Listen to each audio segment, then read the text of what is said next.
En cette journée nationale, à la mémoire des victimes des crimes racistes et antisémites commises sous le gouvernement français de l'État de Vichy. Hommage aux Justes de France. J'appelle M. Maurice Fickenstein, secrétaire de l'association d'Auschwitz, représentant Madame la Présidente de la région Marseille-Provence de l'Amicale d'Auschwitz. De la rafle du Vélodrome d'hiver le 16 juillet 1942 à Paris, qui précéda celle de Marseille le 22 janvier 1943. À la mémoire de nos familles et de nos camarades gazés et brûlés dans les chambres à gaz et les fours crématoires de Pologne. En hommage aux justes des nations qui sauvèrent des vies humaines au péril de leur propre existence.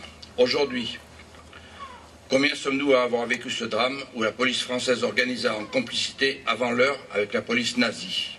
La traque dans les immeubles, les arrestations sous le prétexte de vérification d'identité, l'internement au 425 rue Paradis, siège de la Gestapo, la prison des Baumettes, le camp de Drancy et puis les convois innommables en wagons à bestiaux vers cette terre maudite, lointaine et inconnue, qui avait pour nom Auschwitz ou bien Sobibor, d'où on n'en revenait plus.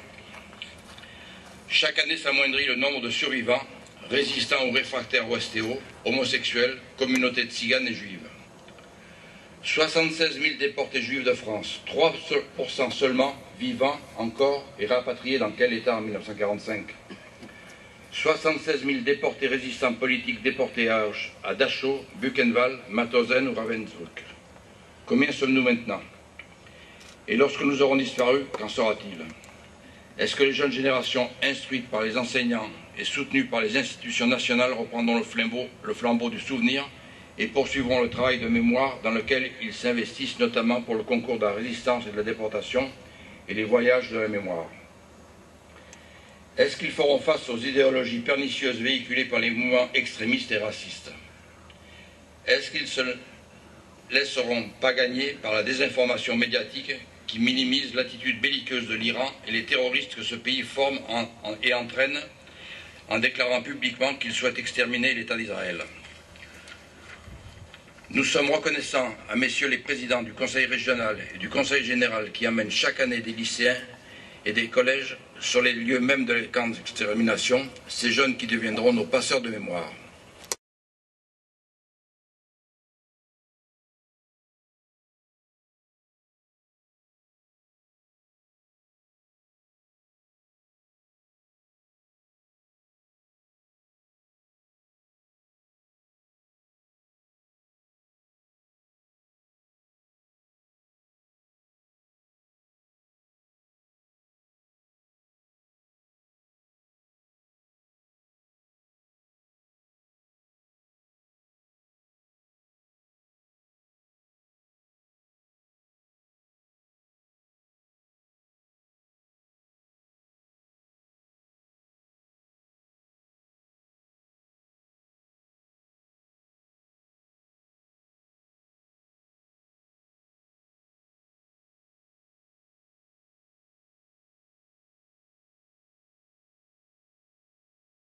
Sur la responsabilité de l'État français de l'époque.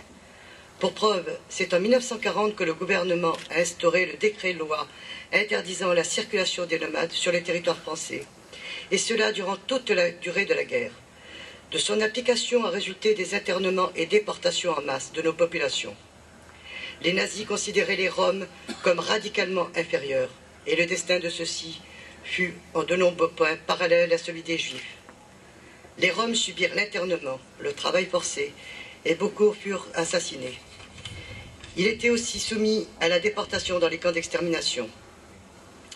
Les unités mobiles d'extermination assassinèrent des dizaines de milliers de Roms dans les territoires de l'Est occupés par les Allemands, sans compter ceux qui périrent dans les camps d'extermination d'Auschwitz, Chelmaux, Belzec, Sobibor, Treblinka, etc. Ces événements seraient-ils devenus absents de la mémoire collective, devenant ainsi une mémoire sélective? Pourtant, ces événements ont eu effet l'assassinat d'au moins 750 000 des nôtres de ce génocide n'est à ce jour toujours pas reconnu. Un député de la République française et un sénateur, après avoir longuement discuté avec l'association, ont déposé chacun dans leur assemblée une proposition de loi tendant à la reconnaissance du serment d'Alipène. Ces propositions dorment chacune dans une niche de ces assemblées pour l'Assemblée nationale, sur le numéro 3714 en date du 15 février 2007, pour le Sénat sur le numéro 337 du 15 mai 2008. À ce jour, aucune discussion à ce sujet. Nous souhaitons que cela se fasse maintenant rapidement, d'autant que suite à notre entrevue à l'Élysée, la présidente de la République, par la voix de M. Claude Guéant, a reconnu que ce que nous développions comme argument à l'appui de nos demandes ne souffrait d'aucune contestation dans les faits. Cette attitude nous conforte dans notre lutte pour la reconnaissance du génocide, et ce dans la légalité. Nos morts nous rappellent au devoir de mémoire, leurs enfants, petits-enfants nous pressent pour obtenir cette reconnaissance. Je vous remercie de m'avoir écouté, et j'espère, au nom de ma communauté, que l'année prochaine nous puissions intervenir en remerciant l'État français d'avoir admis que le génocide des populations des gens du voyage devrait être reconnu comme les autres et au même titre. Merci.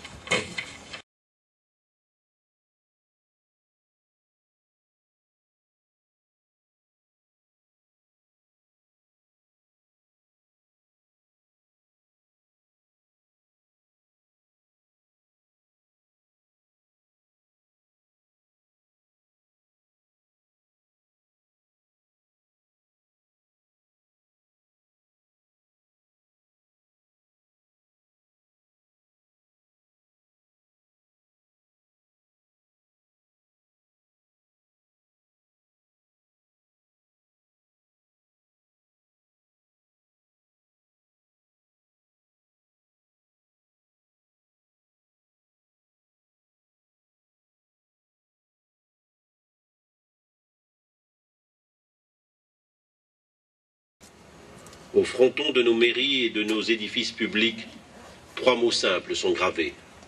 Liberté, égalité, fraternité.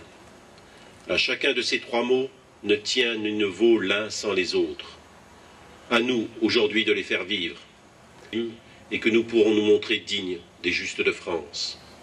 Notre mémoire est une mémoire vivante, une mémoire engagée, une mémoire en action. Vive la République! Vive la France. Hubert Falcon.